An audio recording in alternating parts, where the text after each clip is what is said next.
নমস্কার দাদা ভাই দিদি ভাই ঠাম্মার হেসেলে আপনাদের সবাইকে স্বাগত। আজ আমি বানাতে চলেছি আমের মালপোয়া।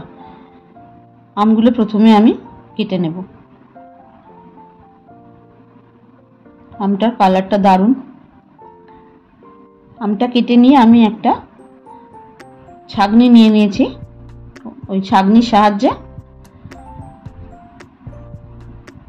গ্রেট করে করে আমি আমের পাল্পটা বের করে নেব। আমার এই রেসিপিটি যদি ভালো লেগে থাকে তাহলে একটা লাইক, শেয়ার, কমেন্ট, সাবস্ক্রাইব করে দেবেন। আঙুলের সাহায্যে চেপে চেপে আমি আমের পাল্পগুলো বের করে নেব। আপনারাও এই আমের মালপোয়া বানিয়ে একবার খেয়ে দেখুন, ভালো লাগবে। আমের পাল্পগুলোকে আমি আস্তে আস্তে পুরো বের করে নিয়েছি।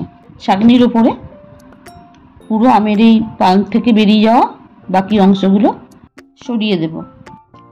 আমের পাল্পগুলো পুরো বেরিয়ে গেছে। আমি এর মধ্যে এবার ময়দা দিয়ে দেব।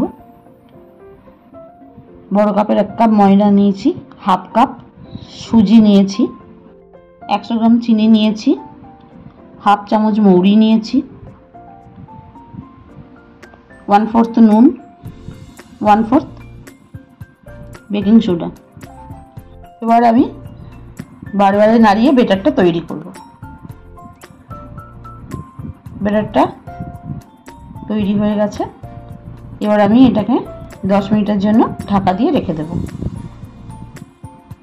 গ্যাসটা আমি জ্বালিয়ে নেব, নিয়ে কড়া বসিয়ে দেব। দিয়ে আমি এখানে সাদা তেল দিলাম। সাদা তেলটা ভালো করে গরম হতে দেব। ঢাকা খুলে দেখব ব্যাটারটা তৈরি হয়েছে কিনা। ব্যাটারটা গাঢ় হয়ে গেছে, তো সেই জন্য আমি এখানে 1 কাপ দুধ নিয়েছি। অল্প অল্প করে দুধটা দেব। 1 কাপ দুধ পুরোই লেগে গেছে। তো এই দুধটা দিয়ে ভালো করে ব্যাটারটা মেশাবো। আপনারা এখানে দুধের পরিবর্তে জলও ব্যবহার করতে পারেন। এবার ব্যাটারটাকে আরও ভালো করে তৈরি করলাম। ব্যাটারের ঘনত্বটা এরকম হবে। ব্যাটারের ঘনত্বটা যত ভালো হবে মালপোয়াটা তত সুন্দর ফুলতে থাকবে।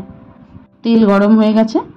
একটি হাতার সাহায্যে তুলে আমি গরম তেলের মধ্যে ব্যাটারটা দিয়ে দেব। এতে আমার পুরোপুরি মাপ থাকবে।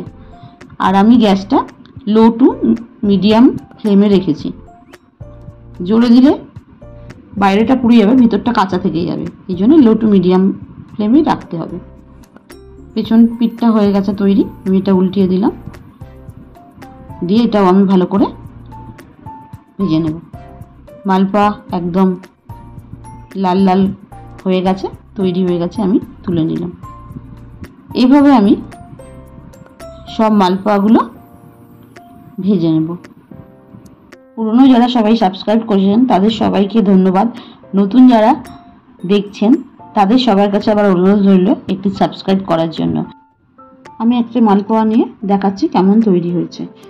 একদম মালপোয়ার ভিতরে জালি জালি তৈরি হয়েছে, পুরোটা খুব সুন্দর সেদ্ধ হচ্ছে। ফিরে আসছি পরের রেসিপি নিয়ে।